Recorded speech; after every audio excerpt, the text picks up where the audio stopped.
As Americans, we can serve as a source of inspiration and enlightenment for the other nations of the world by showing that people of many different origins, many different backgrounds can come together and live together as one nation, pursuing their own individual dreams. And I urge each of you to do your part to make this American dream a reality. Now, the fact that, of course, we strive to be one as Americans does not mean that you should forget about your own backgrounds and heritage. Quite to the contrary, it's of the utmost importance that you remember that you to celebrate your own past and your own heritage and your traditions. The United States is known for being a country that brings together different cultures, colors, religions, languages, you name it.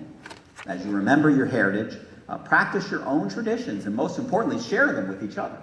Share them with us, so that we will be enriched by your own culture and traditions. Now, this is also a wonderful day for the United States of America, because now, with your becoming citizens, it has the benefit of your own experience, your talent, your enthusiasm, as we all continue our own quest to build a better country. So you join many generations before you who have taken this land as their new home and who have gone on to make valuable contributions to this country in many ways. One of our persons who's actually here in the courtroom is a recent, just started working here for the United States District Court. Do you want to stand up and introduce yourself? Yeah. And she was, and you became a citizen about 10 years ago at a similar kind of courtroom up in Hartford, Connecticut. Okay, and now she's working here for the United States court system. So Udaris, this is part of the fabric, right, of so many people who have taken the same kind of path and contributed in such a valuable way to our society. Now, it's an important feature of our American system of government that we identify the country with the Constitution of the United States. Because in the United States, we don't have royalty, we don't have aristocracy. What we have is we have the Constitution.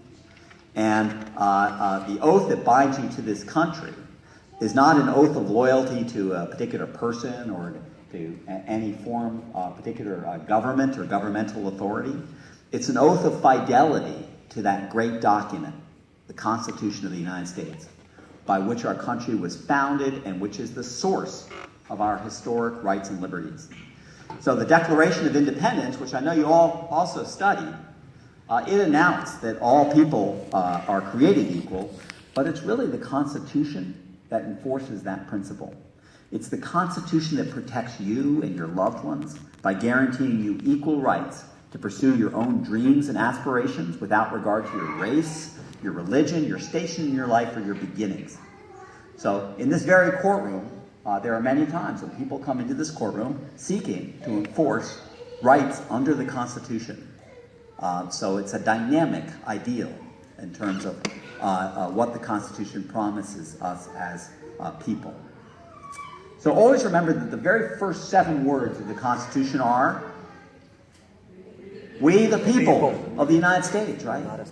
So today, you have become people of the United States, right? You've become part of the source of all power in our system of government. You now have the power to choose our government officials and the obligation to help ensure that the United States always remains the very best place on the planet Earth. Now that obligation, it's heavier in some ways in current times than before, as there's plenty of challenges, both at home and abroad.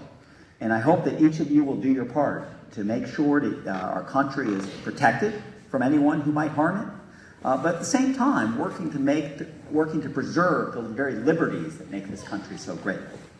So as citizens, of course, you'll be entitled to register to vote, and I urge you to do so and to exercise that right of citizenship. In conclusion, I welcome you as citizens. I urge you to never forget the rights that you have, as well as the responsibilities. You have my warmest congratulations. Bravo. Thank you, sir. I'm going to ask our courtroom deputy, Ms. Yelena Gutierrez, to please lead us in the Pledge of Allegiance. To the flag of the United States of America and to the republic for which it stands, one nation, under God, indivisible, with liberty and justice for all. Okay, folks, so at this point in time, we're going to turn to the presentation of certificates. What we'll ask you to do is wait for your name to be called. And when you hear your name called, come on up. Mr. Stewart or Bert will give you your certificate. Entonces lo quito. You're welcome if you want to take a photograph at that point, or if you have somebody with you who wants to take a photograph, you're welcome to take a photograph. Ah, no, you can hang out after the ceremony as well if you want to take a Sí, se puede tirar una foto aquí mismo. And then I'll just ask you after your name is called, you got your certificate. If you don't mind just going back to your seat instead of making it to the door, because we'll just have a few things to closing comment.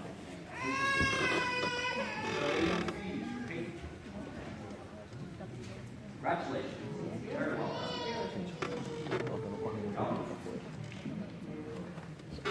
Sí, pa, ya lo voy a parar. Pa, palo.